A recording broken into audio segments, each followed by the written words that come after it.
Hey, welcome, fellow human beings, to the podcast Addiction, Abuse, Recovery by Matt Logan Speaks. I am Matt Logan. However, I'm not going to be your host. Our host for this podcast is Sherry Irvin, who has personal, unfortunate experience with addiction and abuse, but she has been in recovery for more than 8 years now. Part of Matt Logan Speaks, we want to just share other people's stories in the hopes that it will help you through your day, that it's just another tool in your toolbox to get you through the day. So please help me welcome your host, Sherry Irvin. Hi everyone, my name is Sherry Irvin. Welcome to Addiction, Abuse, and Recovery. With me today is special guest star Beverly Roche. Beverly comes to us with a wealth of knowledge. She is retired now, however, she was a licensed social worker. She also holds a degree in computer science as well. Bev has quite the work history. You've done lots of work with the Federal Bureau of Prisons. You were the advisor for the very first drug court in Minnesota.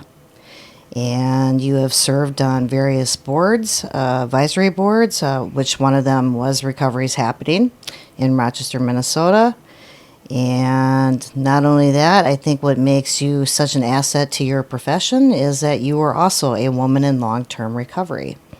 So it is a great honor to have you here today. I'm so excited, and I'm just so appreciative of what you're going to convey. And so I guess we're going to start out with if you could tell me a little bit about your journey, and then we'll go from there. Okay, I'm going to start, Sherry, with when I first started using. I had been molested from age 3 till I was 13. And I found out that alcohol took away the pain at age 13. It also helped me get into new relationships. And as many people know, that once your molester finds out you have had any kind of relationship with another person, they don't want you anymore. And so that was a good out for me. It was a way for me to start the healing process. But I had to spend from age 13 to 34 drinking, doing drugs to keep the pain down. A couple marriages behind me during that time, all alcohol and drug related. There's not a whole lot to say there. You married the people you hung out with, and you hung out with the people that you could drink with. If they couldn't drink with me and keep up with me, I didn't want to be around them. So, I mean, that's as basic as you can get with my story. Both husbands abused me as well, both physically and emotionally. And I have to say, some sexual abuse came in those marriages also. So, alcohol just made it all feel better, and I didn't have to think about it. But every day it came back, so I had to drink a whole lot more. And by the time I was 34 years old, I stopped drinking, went to treatment. I stopped drinking on July 4th, 1984. And I had given up most of my other drugs. I had given up heroin like 2 years before that. And did that on my own just because it was expensive, and I had a teenage daughter by that point, and it was time to give up some of that just on my own. But the alcohol I couldn't give up. I was drinking a gallon of Captain Morgan spiced rum along with Pepsi. I'd buy a 6-pack of Pepsi, a gallon of rum every single day. Oh, wow. And I always had enough Pepsi left over to have Pepsi and brandy in the morning.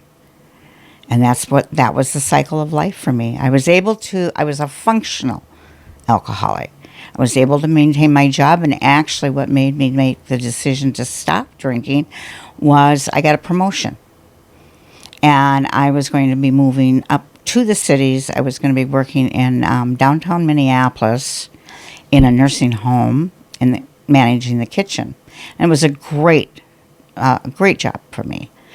But I was looking for places to live outside of the cities, in suburbs, and every place I looked at had to be close enough to the American Legion that I could walk home if the kids needed me. And I got home on a Thursday morning after having been looking that way and going, this is insane. And I went to my Al-Anon group, and I explained to my Al-Anon group that I believed on Thursday nights I had been sitting at the wrong table for 18 months, and I needed to go out to the other table. And from there, I went into treatment. So it's just one of those things where I just happened to have enough. I was sick and tired of being sick and tired. And just as I was getting ready to leave for treatment, social services came into my life and said that I wasn't a very good mother because I was drinking so heavily. And I said, I'm not drinking. I haven't drank for a week. He said, it doesn't matter. You can't have your children. And we're making recommendations that they go stay with your parents. And I was able to get my children home the same day I got out of treatment, which was wonderful because I don't think I could have made it and stayed sober without my kids. I was pretty angry at God at that time.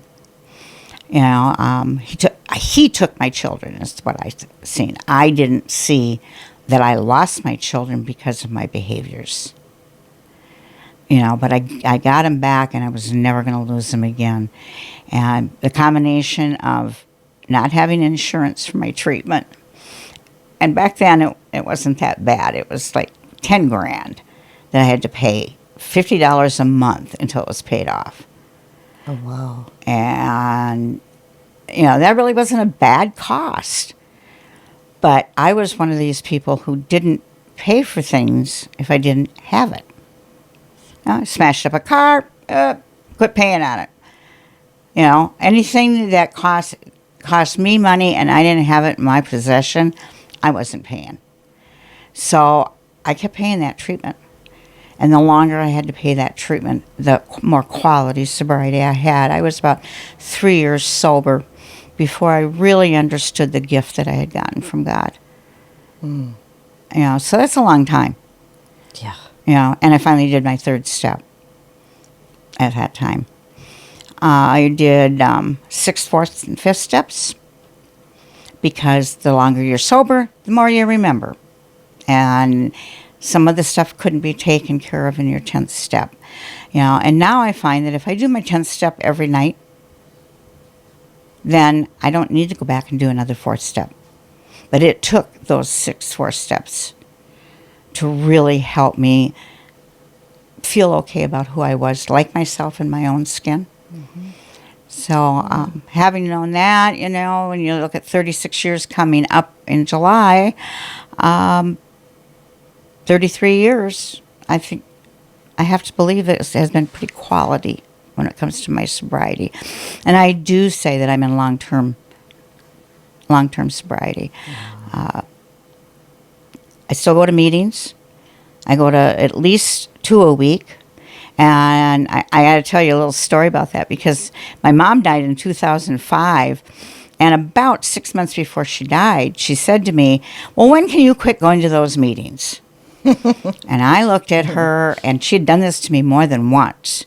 And I never had an answer.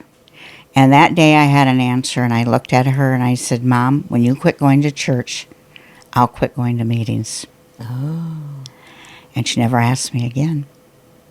She knew, what it meant to me to have to go.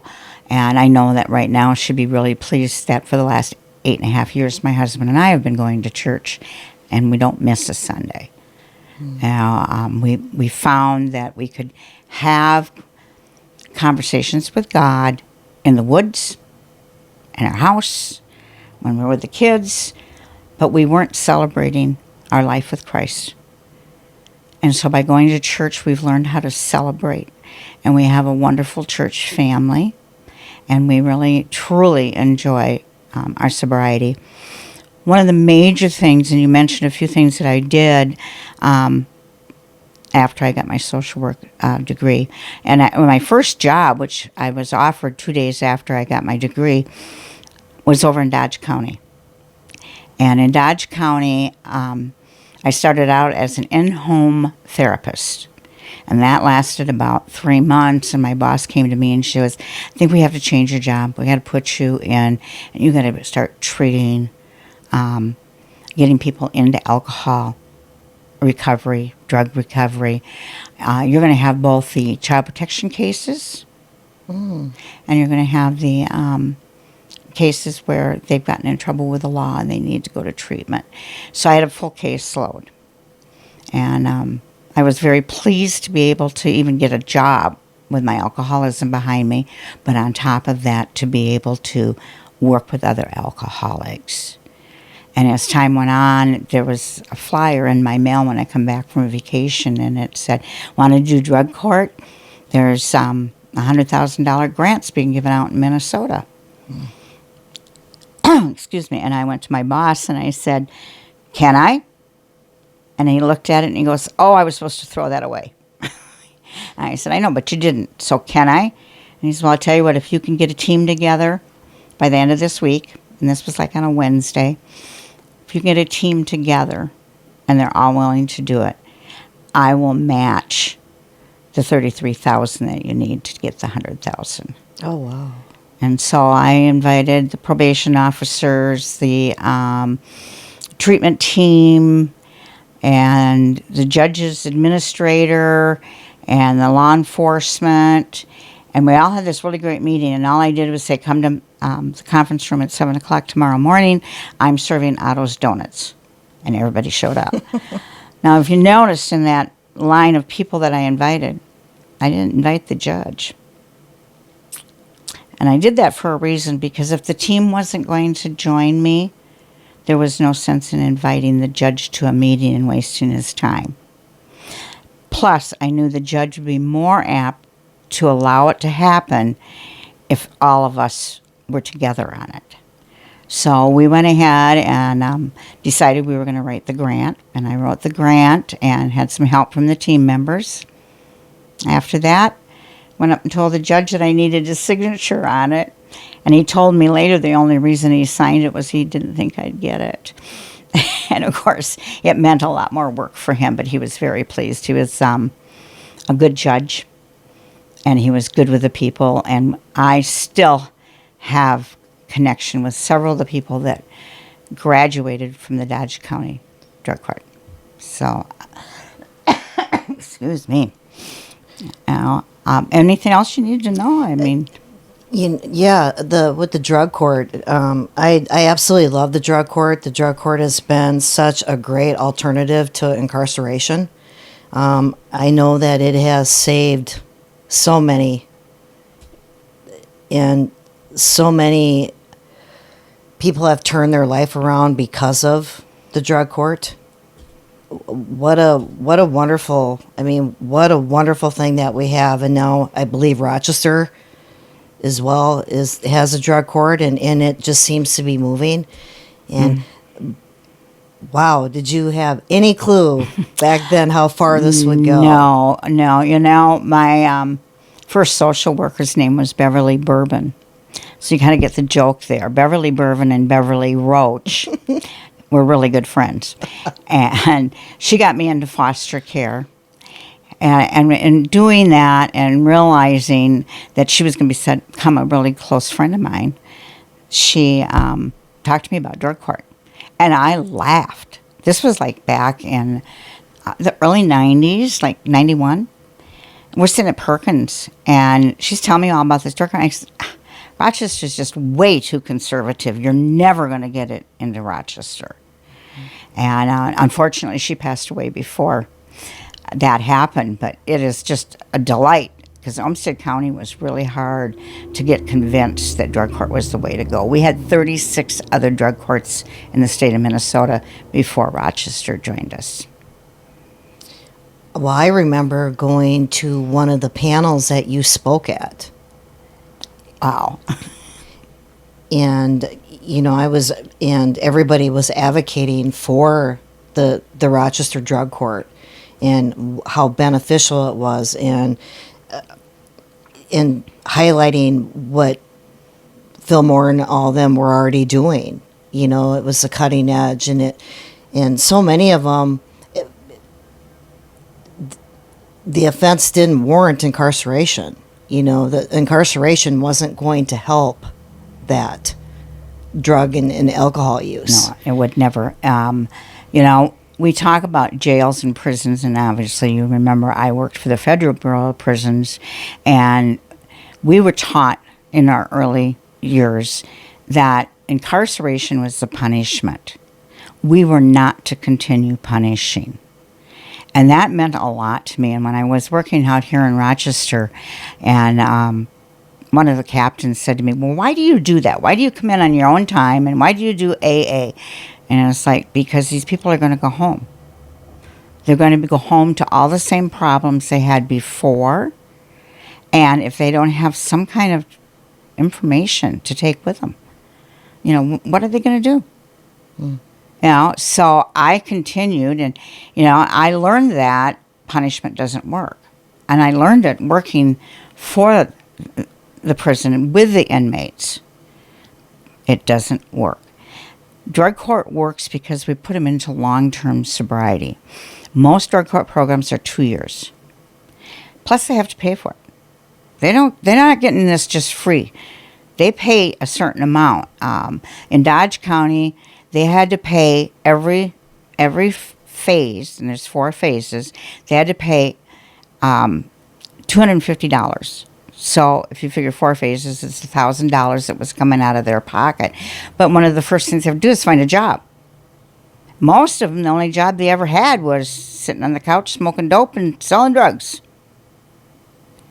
And to try and find a job. It was my job as the coordinator to find employment places that would hire them. Teach them the skills of filling out an application. Teach them what to wear to an interview. How to answer a question. How do you answer that you've got this felony? Well, guess what? In drug court, you don't have to tell them you have a felony. Because if you finish drug court, the felony goes away. So that's a huge incentive. And we work on incentives versus punishment. So sometimes you have to punish them. They go out, they get a drink or two. Cop comes and tests them, finds out they've been drinking, or their guilt towards my help might make them sit in my desk and tell me before the cop found out, Because they always knew once the cop left their house, they weren't coming back. Except that I talked to the cops and made them start going back, because that's what was happening. But that sets you in jail for 7 days. Suspended if you don't miss work, if you do all the things that you have to do in the phase that you're in for 5 weeks. Then the jail sentence goes away too. Wow. So, use a lot of power with the skills of almost having manipulation skills. Only you're using them in a positive way. I used to always tell my clients, don't try to manipulate me, because I did it. Yeah. All those years, I did it, and I'm good at it. And the difference between me and you right now is I'm sober, and I can remember what I did to manipulate you, and you can't remember what you did. So don't ever try it. And there's a few, but they always got caught. I would tell them, I'd have a stack of tickets in my, and they didn't know what they really looked like, but they were in my drawer. And I'd pull them out, and I'd kind of, like your deck of cards, shuffling them. And I'd say, okay, I did find your name. I got the ticket for the bus for prison. It's right here in my drawer. We're going to have a good week, aren't we? But I also had my candy cart. I pushed a candy cart around the courthouse all the time. If they did everything they needed to do, they got to have this small thing, which was some candy. They'd draw out of the small fishbowl, and they'd get some candy. And then I had a large fishbowl, and once a month I drew out of that. And they would get $100 off their fees. Whoever's name got drawn. But you had to do more than. Small fishbowl, 5 things you had to do during the week. Large fishbowl, you had to go one step beyond, and really show that you wanted this program. Wow. And I don't think it works real well if the coordinator isn't in recovery themselves. They kind of understand that we understand. And I have people now that from Dodge County that have 21 years. That's a long time. Oh yeah. And think of the money. They didn't go to prison. I had a couple, husband and wife. They weren't husband and wife when they got caught, but they got married real quick because the husband was smart. He wasn't going to have her be able to turn on him. They were going to go to prison for 7 years at about $50,000 a year for each of them. They had 2 children that were going to go into family foster care, but that costs the same as it does in regular foster care. So we didn't have 14 years of prison, and we didn't have 7 years times 2 kids. So 14 years of foster care. Kids never left home. Wow. You know, so, you know, and it's amazing what kids know. I got a telephone call from one of their daughters one day, and she said, Mom's cooking. You got to get over here. Mom's cooking. And I just thought, oh, no. I didn't think that the young lady would relapse. But I went over. Here she was canning tomatoes. But she'd gotten the mason jars out. And that's what they put their meth in. So the kids automatically figured that the cops would be in their backyard again. Oh. You know, so you go through a lot of different things. It's not just a disease that affects the person who has it. You got to think about the kids and what they've seen, how they felt. You know, there's so much more to it, and we treat the whole family in drug court. You know, and after they get out of drug court, they can belong to the different groups that are formed. I have one young lady that is going to be on national. She's going to be a delegate to go to the National Drug Court Association, and she's going to tell her story. She was 18 years old when she came to me. And by this time, I was over in Faribault Martin in Jackson County. And she came to me. She was 18 years old, got caught selling drugs near a grade school. So she shouldn't have been allowed into drug court. But I just kept looking at her thinking, she's 18. You know, her own drug addiction didn't keep her from selling those drugs. It caused her to sell those drugs. So we did take a risk, and we brought her in.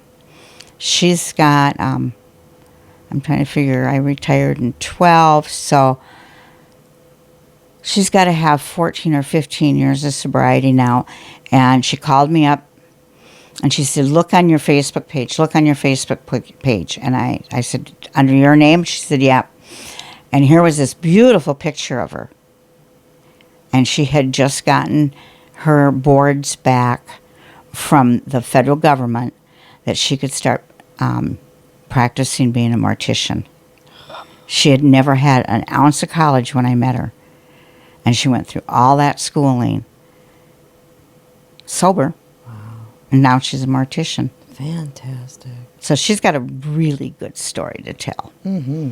And I selected her to go out to national this year, and so she'll be going out there to tell her story. So I'm pretty excited about that.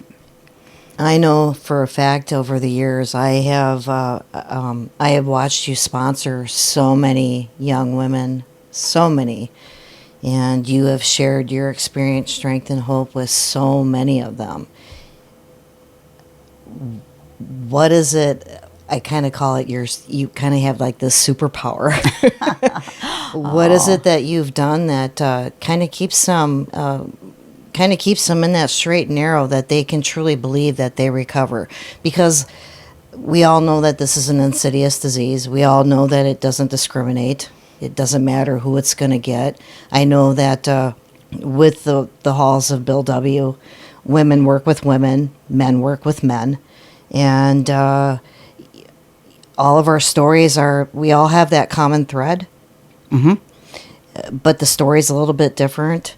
So what do you think has been your greatest strength to keep these women with the belief that they too can recover? My relationship with God.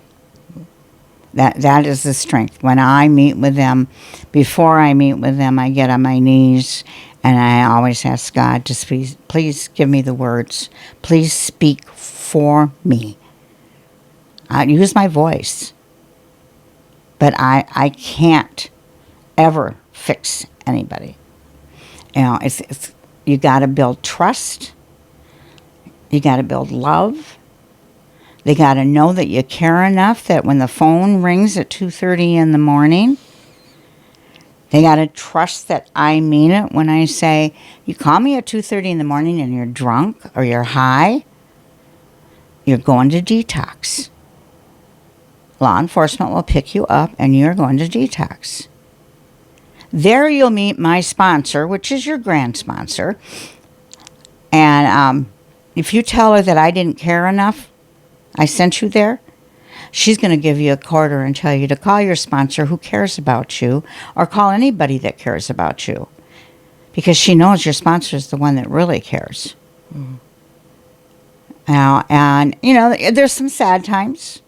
My sponsor did give one of those girls a quarter, and she called her boyfriend. And she didn't call me. And she got very, very sick and ended up dying from her alcoholism. And when my sponsor and I were at the funeral, she walked me over to the casket, and we each put a quarter in so she could call us, because we're still there for her. Mm-hmm. It isn't that we gave up on her. Mm-hmm. I have another one that had 15 years of sobriety. I consider her one of my best friends, not just a sponsee. And she's sitting in Shakopee for the third time, because when she relapsed, she couldn't get back. And she calls me, and I don't accept the calls anymore. I accepted the calls the first time. She came down here, and she ran off with somebody and got to using again. Now she knows that I won't accept the calls until she shows me 5 years of sobriety, because I can't let her bring me down and then I'm not there to help somebody else. I think it's on page 96 of the big book, that I have to walk away sometimes.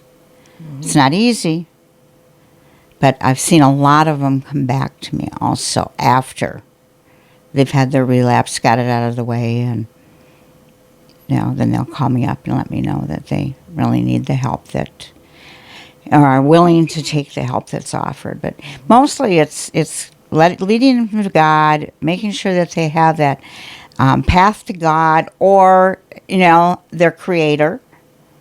I am not specific on which, but, they have to have faith in a higher power.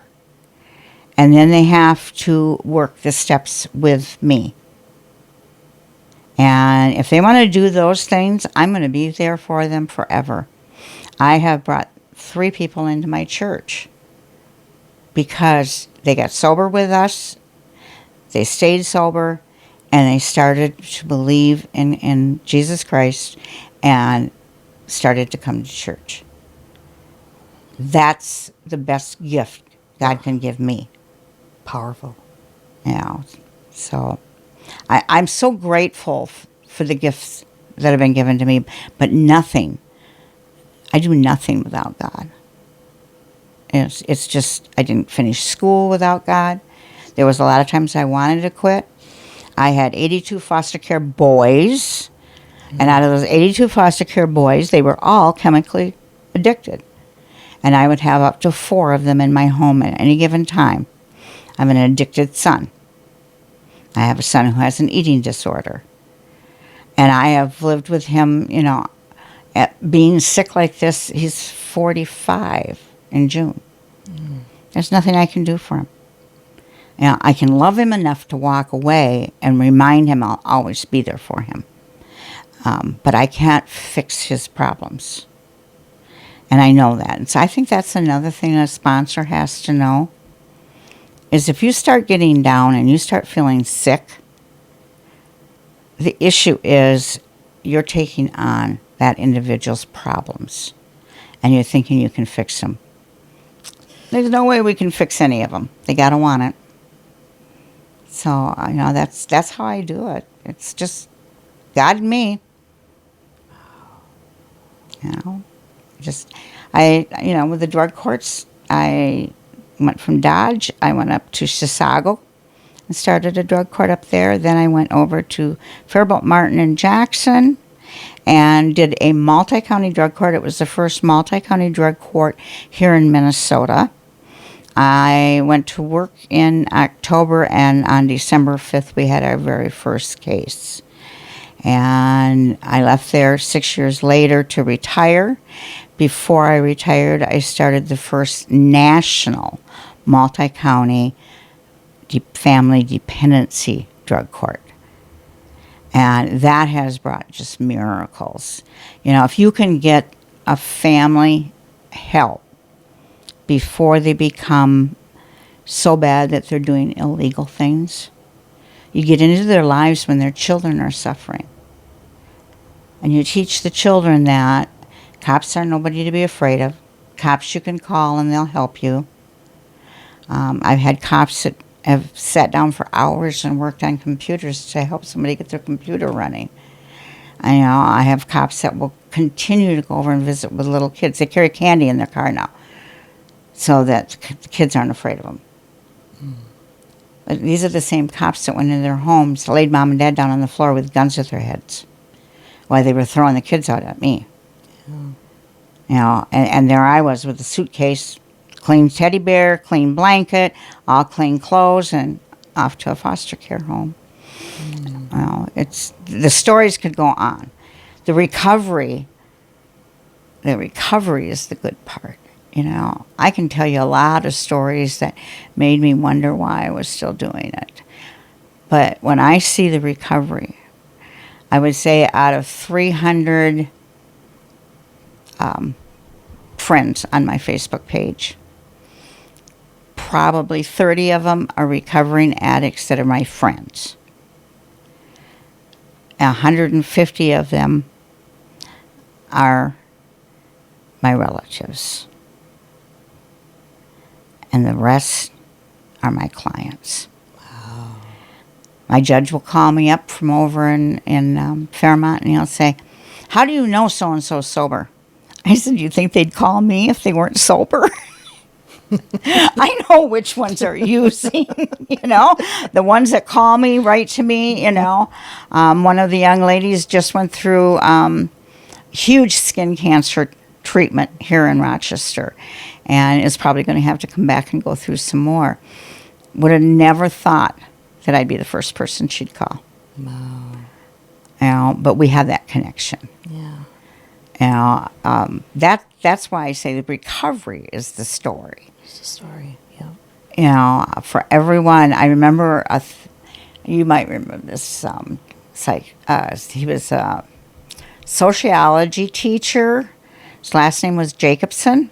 I do. Yes. You do. I do. Well, Mr. Jacobson and I, on our first day, met. My daughter and I are in class together. And if you remember, he kind of spit when he talked. Yes, he did. And he didn't have a problem coming into your Bubble. space. Yeah. Don't like people in my space. Still don't like people in my space. First day of class, he came over and said something to me that just set me off. And I said, "First of all, you're in my space. Second of all, I'm not your friend." And he always said, "my friend." And third of all, you just spit in my face. And my daughter sat there pulling on my shirt going, "Sit down, sit down." I'm not an easy person to get along with. But, it's just one of those things for me. And I went to every one of his classes. Yep. He told me, become a teacher. He says, as a foster care mother, you can help maybe 100 kids. Maybe.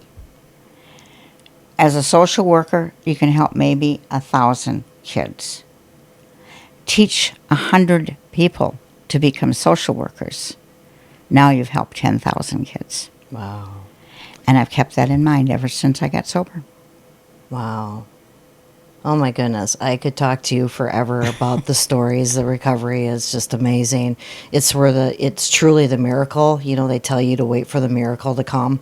And, to hear the successes, because we all know that there's as many successes, there are failures, there are relapses. But thank you so much for being here and sharing the experience, strength, and hope, and all all the things that you have done.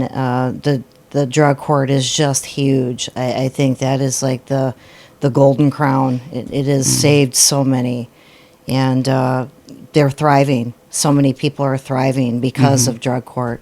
So thank you so much for being here and being my guest, and always being there for me when the chips are down too, and being my personal champion. I appreciate that. Thank you for coming.